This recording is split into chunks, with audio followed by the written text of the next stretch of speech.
अस्सलाम वालेकुम। मोहम्मद सिद्दीक मिठू अरवा बाला। मौजू कहाणीअ जो नालो डपु ऐं ञुञ।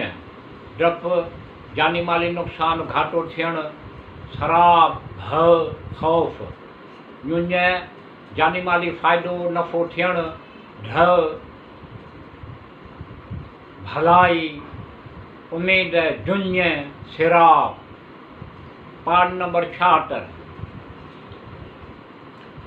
मनकूल आहे त अहिड़े बसरा वारनि जी हिकु जमायत क़ौम समूद जी हुई। ईअं थियो, ख़ुदावंद आलम उन जे इम्तिहान लाइ छंछरु ॾींहुं घणियूं मच्छियूं मोकिलियूं उन्हनि जे घर जे दरवाज़े ताईं पहुची वेंदियूं हुयूं। उन्हनि जमायत जे बेवकूफ़ ऐं बेअकुलनि उन्हनि मच्छियुनि जो शिकार करणु शुरू करे छॾियो। हिकु मुदत ताईं शिकार कंदा रहिया। ईअं जो उलमान ऐं आबिद माण्हुनि उन्हनि खे मना कंदा रहिया। ईअं हुयो। एसी ताईं जो शैतान उन गिरोह वटि आयो ऐं चयो, ख़ुदा तव्हांखे मच्छी खाइण खां मना कोन कयो आहे, रोकियो कोन्हे को, लिहाज़ा छंछरु ॾींहुं शिकार करियो ऐं ॿियनि ॾींहंनि ते मच्छी खाओ। ईअं हुयो त उन्हनि में 3 गिरोह थी विया। हिकु चयो, असीं शंबे जो शिकार कंदासीं छो त हलाल आहे। ॿिए गिरोह चयो त असीं तव्हांखे शिकार करण खां मना कंदासीं त ख़ुदा जे हुकुम जे ख़िलाफ़ न करियो। 3 गिरोह न शिकार कंदो हुयो ऐं न उन्हनि खे मना कंदा हुआ। ईअं जो हिकु भेरे उन्हनि माण्हुनि जेके नसीहत कंदा हुआ चवणु लॻा त अॼु राति ख़ुदा जो कसम असीं हिन शहर मां हलिया वेंदासीं। ईअं जो जंहिं शहर में ख़ुदा जी नाफ़रमानी कई वञे थी, ईअं न थिए उन्हनि ते अज़ाब नाज़ुल थिए ऐं असीं बि उन जे लिपेट में अची वञूं। उहे माण्हू शहर जे वेझो सहरा में हलिया विया, आसमान जे हेठां सुम्ही रहिया।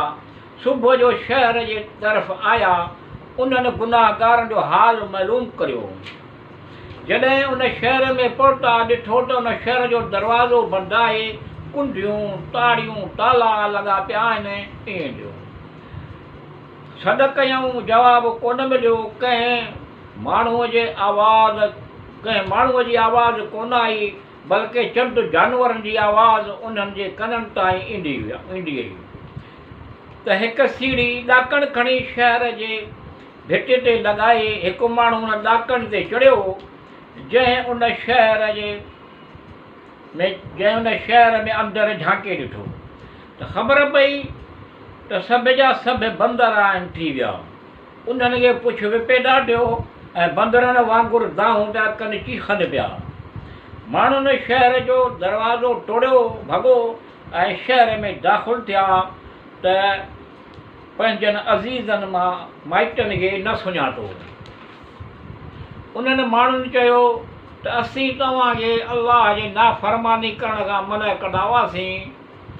हिकु शहर दरिया जे किनारे ते हुयो। मनकूल आहे त उन शहर में माण्हुनि संदन पैगंबर खे चयो, दुआ करियो त ख़ुदा उन्हनि खे जुरैस बनाए। इहा हिकु छिलके वारी मच्छी थींदी आहे। जॾहिं राति थी त उहो शहर ग़र्क़ थी वियो। उन जा सभई रहण वारा वॾियूं वॾियूं जुरैस मच्छियूं थी वियूं। मनकूल आहे त इहा जुरैस मच्छियूं मिसल औरतुनि जे हाइज़ थींदियूं आहिनि। ईअं हुयो। हज़रत सुलेमान अलैहिस्सलाम जिन जा फ़ज़ाइल ऐं कमालात। हज़रत सुलेमान अलैहिस्सलाम ख़ुदा अलाह जे हुकुम सां ॾाढी तमामु घणी सख़्तु ऐं तेज़ हूंदी हुई, उन जे हुकुम सां हलंदी हुई। हज़रत सुलेमान अलाह जे हुकुम सां हवा ॾाढी घणी तमामु घणी सख़्तु ऐं तेज़ हूंदी हुई, उन जे हुकुम सां जारी थींदी हुई। ज़मीन मुबारक शाम बैतुल मुक़द्दस जी आहे ऐं देव ऐं शैताननि जो हिकु गिरोह जो दरिया में होटा टुबियूं ॾेई उम्दा शयूं कढंदो हुयो, लोलो मरजान कढंदो हुयो। उन खां अलावा ॿियो कमु कंदियूं हुयूं, मिसलनि शहर खे बनाइणु ठाहिणु। ईअं हुयो। जबलनि खे खोटणु, अजीब व ग़रीब सनतूं तयारु करणु। ईअं हुयो। हज़रत सुलेमान अलैहिस्सलाम जिन खे हज़रत दाऊद अलैहिस्सलाम जी मीरास मिली माल इल्म पैगम्बरीअ जी, ईअं ॾियो। हज़रत सुलेमान अलैहिस्सलाम माण्हुनि खे चवंदो हुयो त असांखे जानवरनि पखियुनि जी ज़बान तइलीम कई वई आहे, ईअं हुयो। हज़रत सुलेमान अलैहिस्सलाम हवा ते सुबुह जो 1 महीने जी राह रस्तो तय कंदो हुयो ऐं शाम जो 1 महीने जी राह रस्तो तय कंदो हुयो। बयानु कंदा त हिकु टामे जो चश्मो जारी कयो, टामो पाणीअ वांगुरु जारी थियो, अञा ताईं टामो मिले थो, उन ई टामे मां आहे ऐं जिन्ननि खे उन टामे जो ताबे बणायो, उन जे हुकुम में रह ऐं ख़ुदा जे हुकुम ऐं इजाज़त सां कमु कंदा हुआ, ईअं हुयो। उन्हनि जिन्ननि मां को नाफ़रमानी कंदो